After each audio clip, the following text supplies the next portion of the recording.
And these are, probably not all the reasons, but at least some of the reasons why you might still deploy a lower performing model.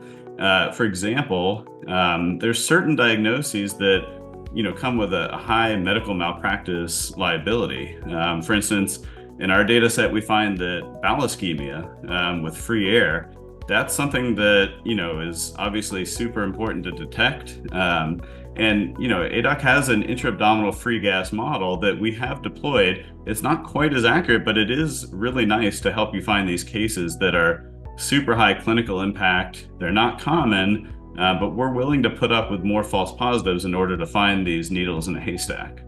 Number two, anything that's high clinical impact, like a treatable brain aneurysm, a fracture in the cervical spine, that might need surgical fixation. Again, these are reasons that we'll put up with lower accuracy in order to get that important clinical gain.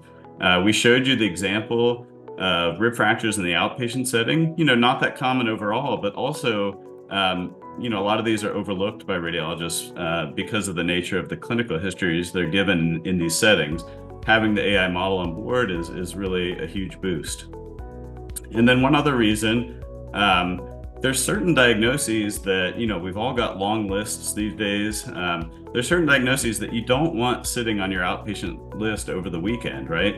If you have a child that has a fractured ankle or something else, you want to diagnose that as soon as possible. Similarly, we're talking about pneumothoraces on chest x-rays, right?